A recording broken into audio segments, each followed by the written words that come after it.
Hola a todos, buenas tardes o buenos días cuando veáis esta grabación. Mi nombre es Alejandro Nicieza, trabajo con la firma Caroliner, es un fabricante de equipos de reparación de vehículos accidentados y todo lo que hace falta para reparar un coche accidentado. Y vamos a hablar hoy un poco de la importancia de la evolución de los materiales en la reparación.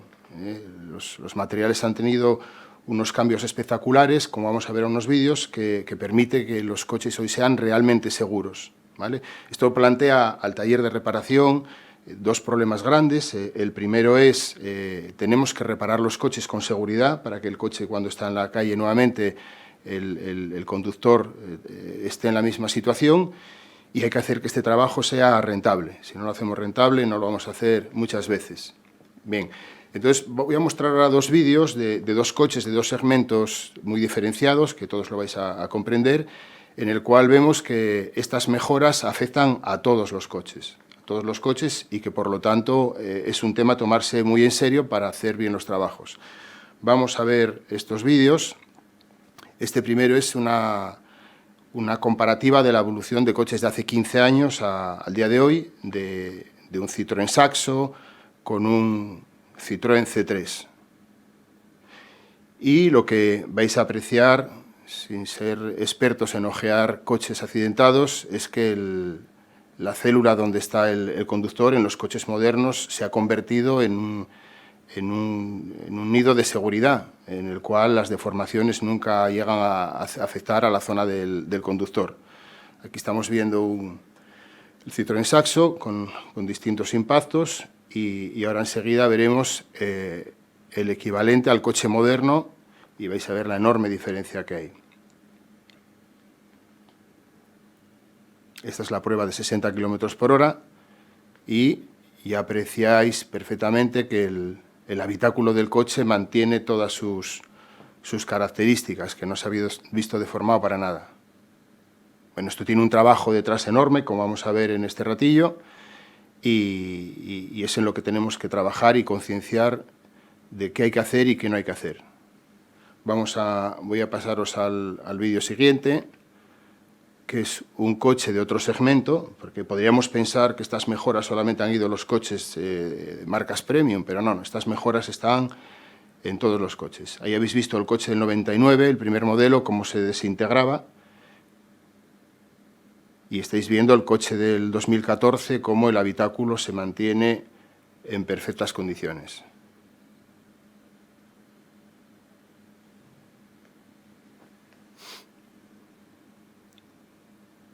Bueno, pues vamos a ver por qué ha pasado todo esto, ¿vale? Hay unos objetivos globales en la fabricación de los coches, que es reducir los consumos, y esto se ha conseguido pues, de dos formas, mejorando las motorizaciones y haciendo vehículos más ligeros. La complejidad con la que nace todo esto es muy grande. Tenemos que tener en cuenta que para fabricar un coche empezamos con problemas en la producción, tenemos que trabajar pensando en la aseguradora que va a hacer esa póliza de seguro en el coche, en la seguridad del coche y todas las pruebas que tiene que pasar para su calificación, el rendimiento que va a tener el coche. Se van a fabricar pensando en la legislación, en aspectos tales como pues, la fin de vida, cuando el coche lo vamos a reciclar, la seguridad peatonal, que sabéis que eso hace unos años entró con mucha fuerza, y luego en el diseño. Bueno, todo este conjunto de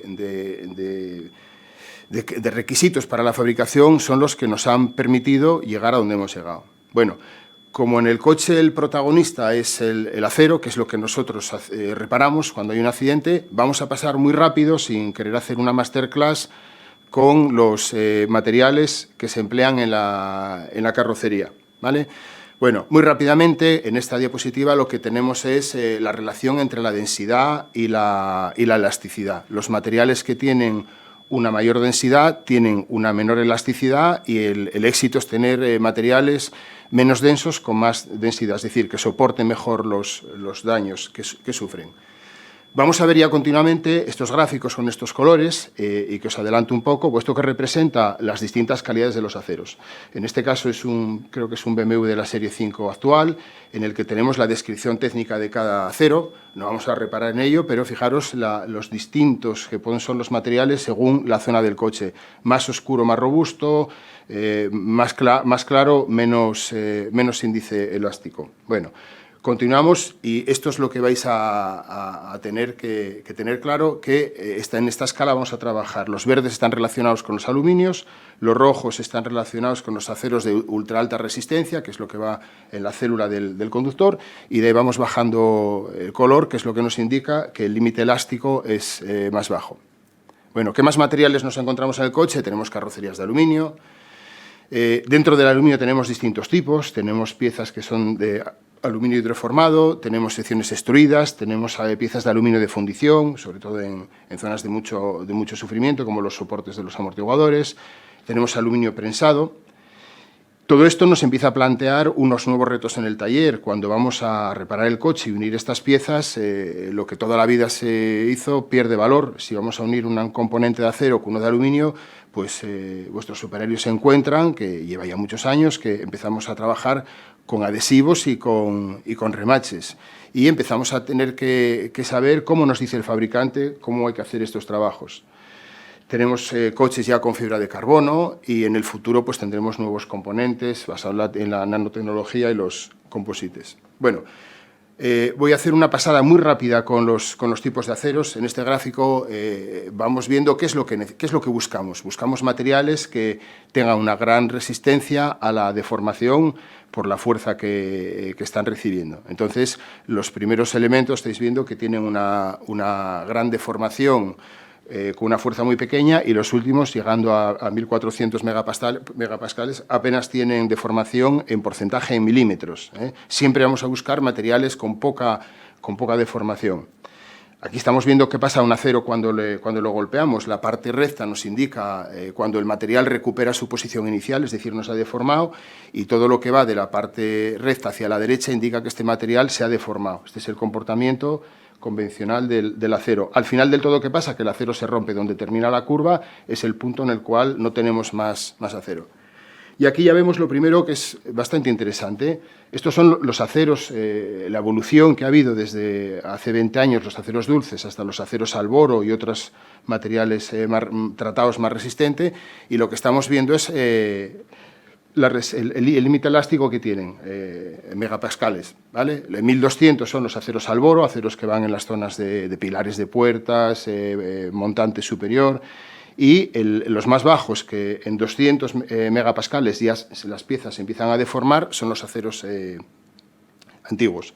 Entonces, estamos viendo cómo se comportan. Pues con poca fuerza se deforman, que es lo que pasaba con los coches antiguamente, y hoy, con muy poca fuerza, se deforman muy poco y para pasar una rotura muy rápida. El final de la gráfica, recordar que es cuando la pieza se rompe. Aquí veis una curiosidad, el aluminio que nos está indicando que rompe antes, ¿vale? El porcentaje que tiene de estiramiento es más breve. Y por último, aquí tenemos un poco un resumen de las fuerzas que soportan estos aceros. Hasta 210 megapascales, seguimos subiendo hasta 800 y hasta 1400, como ya estabais viendo antes. Bueno, estoy pasando todo esto rápido porque es muy importante tenerlo claro para cuando vamos a hablar de la reparación, qué importancia tiene todo esto. Bueno, ¿y por qué estos nuevos materiales? Bueno, por esto ha venido muy bien al automóvil, porque curiosamente cuesta menos. Aunque el material en origen por la tonelada sería un acero aleado con estas características, va a ser más caro por tonelada. ¿Qué ventaja tenemos? Como el material es más resistente, podemos trabajar con espesores más pequeños. Por lo tanto, ¿dónde termina esta diapositiva? Bueno, pues que un coche con los aceros modernos pesa un 25% menos y además tiene un coste un 14% más barato. Porque, insisto, aunque el material, la elaboración es más costosa, trabajamos con menos toneladas, con menos peso en el coche. Bueno, ¿cómo se distribuye el impacto? Esto pues es fácil de imaginar. Las zonas delantera, trasera, el primer porcentaje, pequeños impactos. Hay una zona que van a ser los huecos de motor o hueco de maletero con impactos mayores, y en el centro buscamos estos materiales con un límite elástico muy alto para que sea muy rígido y no se deforme y salve vidas, ¿vale?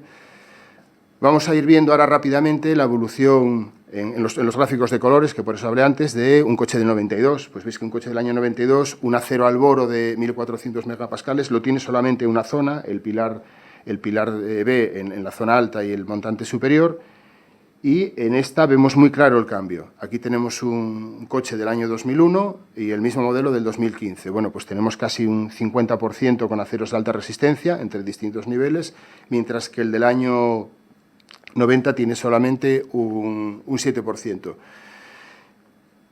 Bueno, continuamos con esto. Esta es la imagen anterior ampliada para vuestra curiosidad, donde veis en detalle todo esto que estamos hablando, y ya empezamos a comprender que los materiales tienen distinta rigidez porque la energía en el accidente se tiene que repartir. Si el coche fuese un bloque de hormigón, nosotros nos lo tragaríamos, tendríamos que estar amarrados con clavos al asiento para no salir despedidos. Esta energía tiene que distribuirse. Bien, por último, por terminar con esta parte que nos hace ver el compromiso que hay que tener con el trabajo, voy a hacer una pasada muy rápida hablando un poco de estos materiales, que lo único que tiene relevante son los tres últimos por la singularidad. Yo llevo muchos años relacionado con este sector y esto lo he descubierto hace 2 meses. Bueno, el acero dulce son los de hace 20 años, aceros que el chapista se liaba a pegarle martillazos y hacía con él lo que quería. Es más, espesores importantes porque eran muy poco resistentes, fáciles de estampar, poco contenido en carbono. Después empezaron ya los aceros de alta resistencia, aceros BH, microaleados y refosforados. No vamos a profundizar en esto porque no queremos dar una masterclass de aceros. Después venimos con los aceros TRIP, DP o CP, lo mismo, son aceros que fueron poco a poco aumentando el límite elástico de los materiales y beneficiando a los coches en esta evolución, y llegamos a los aceros más resistentes, que es acero Alboro, con un porcentaje de un 0,05% de boro en la aleación, aceros MS, que son marténsicos, con un límite elástico súper elevado, siempre ya piezas estructurales. Y las partes más robustas son los refuerzos que van colocados en las puertas, en los interiores, con porcentajes de manganeso importantes, 15-24%. Y ahora viene realmente la parte que yo creo que es más, que nos tiene que llamar la atención como curiosidad para entender lo importante que es hacer el trabajo con conocimiento. Bueno, pues si tenemos partes estructurales del coche, que son aceros de distintos espesores, soldados por láser, que cuando el taller lo recibe, piensa que es una pieza y no es una pieza, es un componente con distintos espesores soldado con láser. ¿Qué quiere decir? Que esta reparación hay que tener muy en consideración las indicaciones del fabricante para que este coche mantenga la seguridad. Bueno, hay otro formato que es los aceros con distintos espesores conseguidos en las láminas, en los procesos de laminación. Pues esto era difícil de imaginar hace 20 años y todo esto va siempre en la misma línea de seguridad, seguridad, seguridad. Y por último, aceros trabajados con temperatura, con distintas resistencias, buscando sitios de deformación para favorecer esta absorción de la energía en caso de impacto.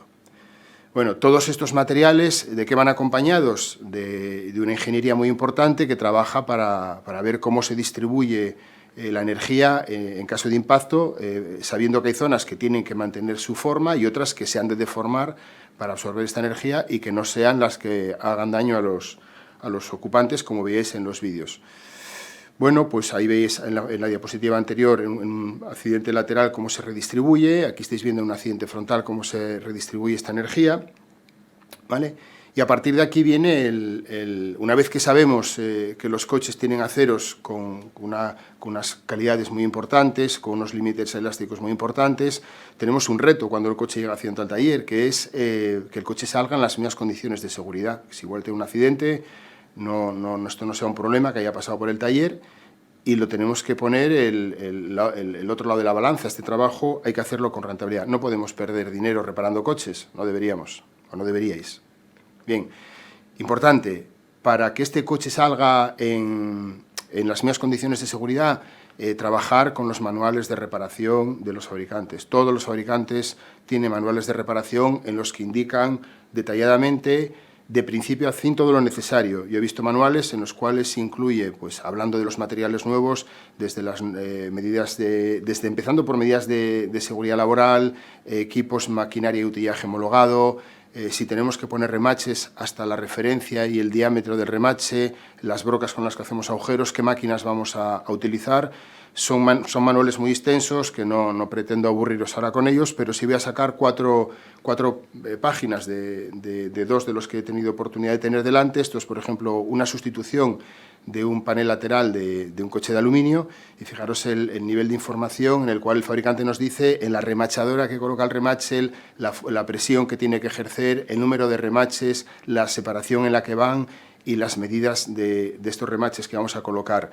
Obviamente este trabajo es mucho más extenso. Primero nos explica cómo se quita, el adhesivo estructural que tenemos que poner, etcétera, etcétera, etcétera. Luego este trabajo ya no se puede hacer como hace 15 años, que el oficial llegaba, cortaba donde su experiencia le decía que había que hacer y luego había que soldar. Bueno, aquí estáis viendo, esto es del mismo fabricante, nos indica para una sustitución de un soporte de amortiguador, el diámetro de la broca con la que tenemos que hacer los agujeros, cuántos agujeros tenemos que hacer, para colocar otra pieza, dónde hay que hacer los agujeros y a qué distancia. Esto es un soporte de amortiguador delantero, lo mismo, nos está indicando los remaches que tenemos que utilizar, del diámetro que son. Quiero decir que esta reparación ya no está basada en la experiencia. Sí está basada en la experiencia cuando lo hacemos la segunda vez, porque al manual el oficial le va a dedicar mucho menos tiempo. Pero esta documentación es la clave de hacer un trabajo para que este coche salga a circular en las mismas condiciones de seguridad. ¿Y qué es importante? Pues que el oficial tenga los medios para acceder a esta información y que su jefe de sección no piense que va a perder una hora cuando lo que está haciendo es ganar muchas horas, ¿eh? Bueno, pues una vez que ya sabemos que trabajamos con materiales con una gran ingeniería detrás, que sabemos que hay mucho estudio de diseño para aprovechar estos materiales, una vez que sabemos que para reparar esto el fabricante nos da toda la ayuda, el paso siguiente es cómo diagnosticamos el daño. El coche entra al taller y puede tener un daño estructural, puede tener un daño medio, puede ser un daño cosmético. A nosotros nos afectan lo importante los daños estructurales.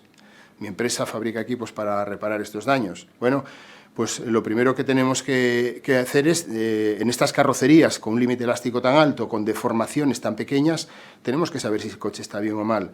Ya no vale si se ve una gran arruga o no, pues esto no es suficiente. ¿Qué hace falta? Pues al perito, al cliente, a quien tenga que pagar la reparación, darle un informe en el que en muy poco tiempo le decimos si este coche está bien o mal. Si el coche está bien, pues es una suerte para el cliente y una pena para el taller, pero no tenemos la duda, pues cuando el coche llega a mecánica, saber si no entran en medidas de dirección porque la carrocería estaba mal o porque había un componente dañado. Bien, entonces, ¿qué necesitamos? Un equipo que sea muy rápido, y os voy a enseñar un vídeo muy cortito de un equipo que fabrica nuestra empresa, trabaja con una base de datos confiada por los fabricantes, en muchos casos la información está a través de estos equipos ya únicamente disponible, es un software enlazado por Bluetooth y que nos da un informe. Nosotros, un concesionario que venda la hora a 40, 50 o 110 euros o más, no puede decir que el coche me parece que está mal. Tenemos que dar al perito un informe que nos permita tener una rentabilidad. Si el coche va a ir a la bancada, va a la bancada porque hay un informe que así lo avala, que está mal, y eso nos da dinero, porque si no vamos a repararlo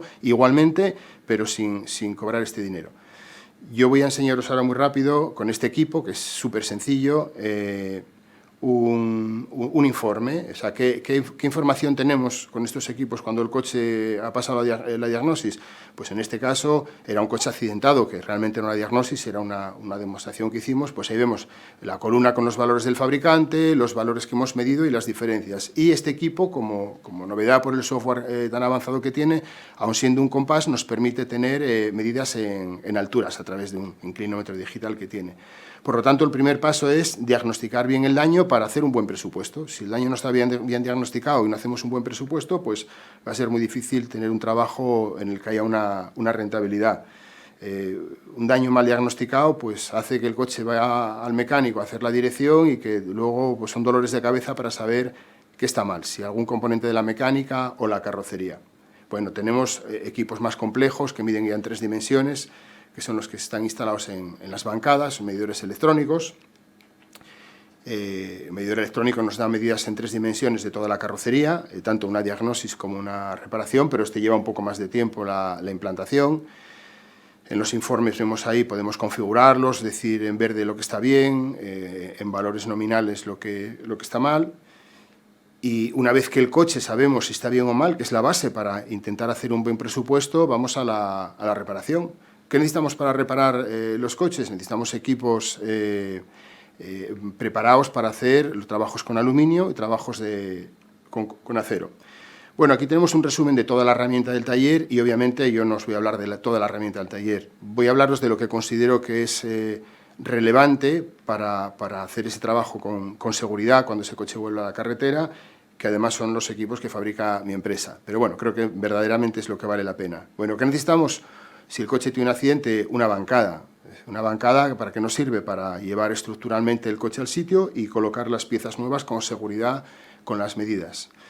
¿Vale? Que necesitamos un medidor que acompañe esta bancada para saber que el coche sale en las condiciones de seguridad que el fabricante lo estableció. Bueno, ¿qué necesitamos de la bancada? Que sea un sistema rápido. La reparación es muy pequeñita porque ya hemos visto que los materiales se deforman muy poco y cuando se deforman hay que cambiarlos.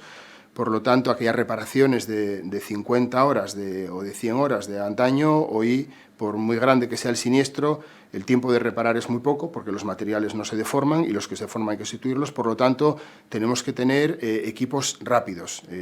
Si hemos diagnosticado el daño, pues tener el coche en la bancada para reparar tiene que llevarnos 20 minutos. No se pueden perder, como equipos que son muy buenos, pero que llevan mucho más tiempo, perder 4 horas en adecuar un coche a una bancada. Y no podemos perder otras 4 horas para hacerlo. Aquí os voy a enseñar un vídeo, dura 1 minuto, de un equipo de los que nuestra empresa fabrica, en el que vais a ver una idea súper rápida, cómo se pone el coche en la bancada, con qué información trabaja el oficial y cómo se baja. Dura 50 segundos escasamente. En realidad esto, además de esto que estáis viendo, es el medidor electrónico, el sistema para poner las mordazas es muy ergonómico, el oficial lo está haciendo de pie, no tiene que andar moviendo pesos, y el equipo de tiro pues se adecúa en cualquier parte de la máquina. Ahí veis un pequeño resumen, es muy rápido en colocar el coche, es ergonómico en el trabajo, rápido para hablar y la propia máquina tiene la instalación para que trabajemos con el menor número de obstáculos alrededor. Fijaros que ahí está haciendo un pequeño daño encima de la misma máquina. Es decir, hace falta que estos equipos sean polivalentes y que nos sirvan para todo, que no sea solamente un equipo cuando tenemos un siniestro de 25.000 euros. El oficial ahí veis que está haciendo el trabajo de estirar y está viendo la evolución de la carrocería. Bueno, este es un componente relevante, además porque lo fabrica nuestra empresa, y me tenéis que perdonar, porque si queremos rentabilidad tenemos que tener equipos que sean rápidos, porque las reparaciones no requieren mucho tiempo. Bueno, la siguiente parte relevante, una vez que vimos los aceros, la soldadura MIG-MAG, todos los talleres tenéis 1 o 50 equipos de soldadura, pero aquí tenemos que advertir lo siguiente, y esto os aseguro que no todos los talleres lo tienen, concesionarios que visitamos cada día.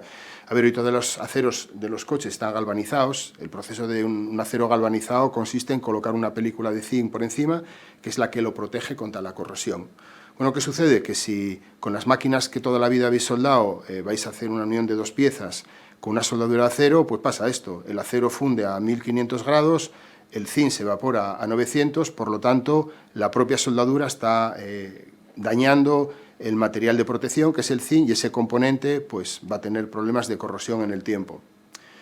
Bueno, pues esto es muy fácil de solucionar. La solución a esto es la soldadura MIG Bracing, es una soldadura con cobre, que como visteis es una soldadura de 950 grados, que no quema la protección para la corrosión, y deja el coche en las mejores condiciones para este problema que hace años sabéis que era tan recurrente.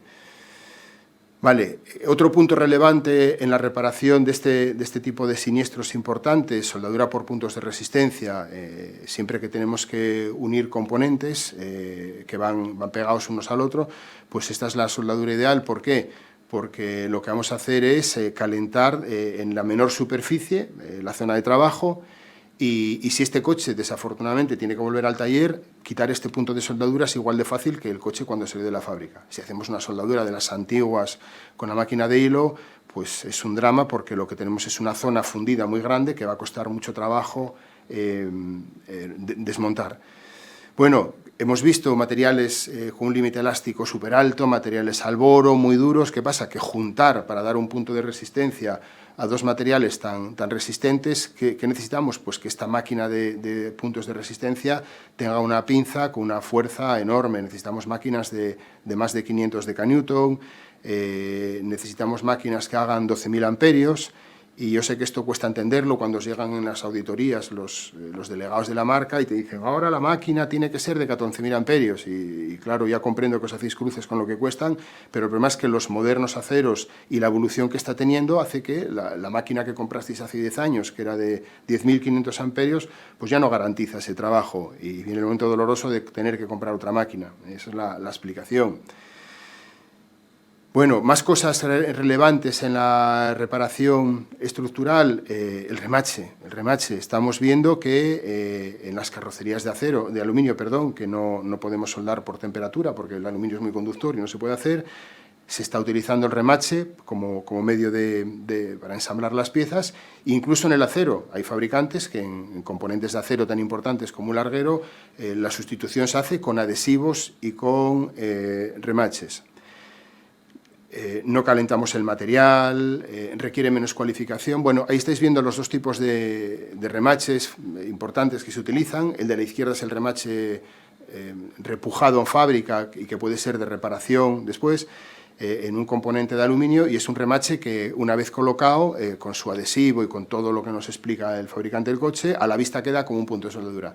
El remache que estáis viendo a la derecha es el que, pues a lo bestia, pero como el que se utiliza para colocar una matrícula, remache por rotura de vástago, y lo que estáis viendo ahí es una sustitución de un larguero de acero en un coche de acero, que el fabricante considera que cuando vamos a colocar esta pieza es mejor hacerlo con adhesivos y con remache que soldándola. Os puedo contar una anécdota. Un chapista me contó una ocasión que su jefe de carrocería no le dejó hacer esto, le dijo que lo hiciese como toda la vida, que esto que a él que no le gustaba nada.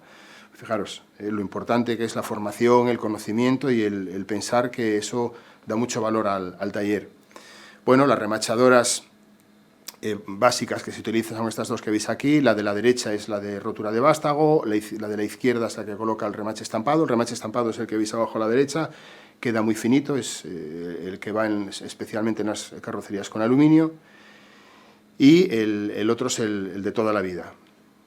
Bueno, os voy a poner aquí un vídeo muy rapidito de un proceso de remachado para que lo visualicéis, porque esto hoy es muy poco habitual todavía, salvo en carrocerías de aluminio, pero llegará un día en que el remache se habrá sustituido mucho más a la soldadura de lo que lo ha hecho en la actualidad.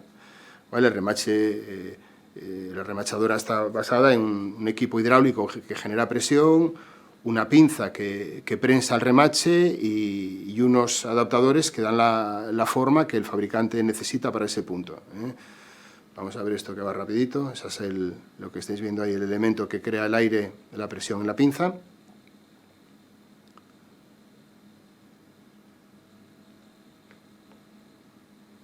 El hombre veis que se recrea colocando esto. Bueno, este es el elemento que va a producir la estampación al colocar la pieza, y ahí vais a ver en una aleta, un lateral, cómo lo coloca.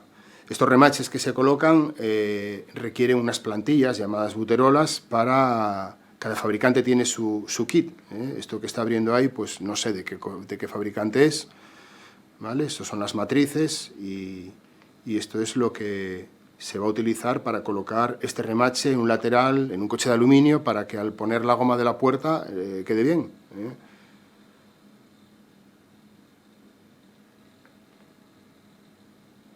Bueno, pues este hombre ya irá rápidamente al coche.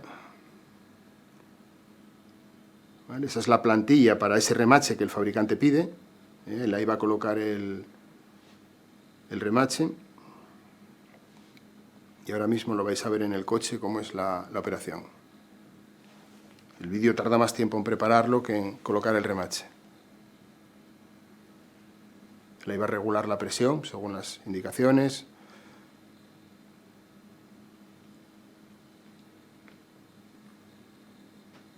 ¿Vale? Ahí veis el remache que lo tiene colocado y en este momento Esto queda como si hubiésemos puesto un punto de soldadura. Esto podría ser una carrocería de aluminio y ahí encima pues iría la goma, que es por lo que han nacido estos remaches. Bueno, estas remachadoras tienen una función más allá de colocar el remache, ¿vale? Ahí en la primera imagen veis la expulsión de remaches con un punzón. En la segunda veis el estampado y calibración. Pues tenemos que hacer un nuevo agujero para colocar el nuevo remache. Y aquí ya veis lo que se vio en el vídeo. Vamos a colocar un remache que a la vista va a quedar como la imagen que estáis viendo ahí. Bueno, yo os puedo contar que he llegado a ver en un lateral de un coche de aluminio, el taller no sabía que había estos remaches y colocó remaches por rotura, y luego lo que quedaba abultado, que quedaba muy feo, cogió la radar y lo cortó. Imaginaros hasta dónde puede llegar el atrevimiento. Bueno, por último, ¿qué hace falta para trabajar? Bueno, no me extiendo mucho, pero hay una singularidad que hay que tener en cuenta, que es aluminio. El aluminio, el acero lo corroe, es un elemento contaminante. Luego, las zonas de aluminio deben de estar separadas. Tenemos que tener un equipo de trabajo, de herramienta, de chapista y herramienta manual diferenciado. La soldadura de aluminio es una soldadura que produce gases más nocivos y necesitamos un equipo de aspiración para sacar estos gases de soldadura, que en el acero no es tan necesario. Y necesitamos una zona diferenciada, que puede ser un box cerrado, puede ser una cortina que se abre y se cierre, puede ser lo más sencillo, simplemente que esté diferenciado. Y con esto, por último, bueno, pues el equipo específico de desabollado de aluminio, que es distinto del acero. Cuando vuestro jefe de postventa o vuestro jefe de carrocería os dice, oye, necesitamos algo para aluminio, es que no es el mismo del acero, hace falta. Igual cuando os cuenta, oye, hace falta una soldadura MIG bracing, porque si no la tenemos estamos dañando la carrocería, ahora lo tenemos claro. Y con esto terminamos este repaso de todos los equipos que hacen falta, que veis la extracción de gases de soldadura de aluminio. Por lo tanto, ¿cómo resumiría todo este ratillo que he pasado hablando? Pues que estamos reparando coches que tienen mucha tecnología, que tienen aceros que salvan vidas en los accidentes. Esto es una realidad después de ver esos vídeos. Que tenemos el compromiso de reparar este coche dejándolo en las mismas condiciones de seguridad que cuando el fabricante lo puso en la calle. Tenemos que tener claro que para que este coche sea bien reparado, el operario tiene que tener la oportunidad y el tiempo que la empresa le dé la formación y el conocimiento para poder hacer bien el trabajo, y porque además hacer bien este trabajo se va a transformar en hacer un trabajo rentable. Es que podría contaros en estos años que doy vueltas, he visto deshacer un coche reparado y tener que repararlo otra vez por no haber tenido ningún respeto a estos criterios del fabricante. Y si todo esto lo tenemos en cuenta, al final va a ser fácil hacer un trabajo bueno y además rentable. No me extiendo más porque no pretendo que esto sea una masterclass ni de materiales, ni de manejo de equipos, ni nada, simplemente que sepáis los aspectos más relevantes que hay que tener en cuenta hoy en la reparación, que para cualquier duda o consulta me tenéis a vuestra disposición, y con esto, pues nada más, me despido de vosotros. Muchas gracias por escucharme.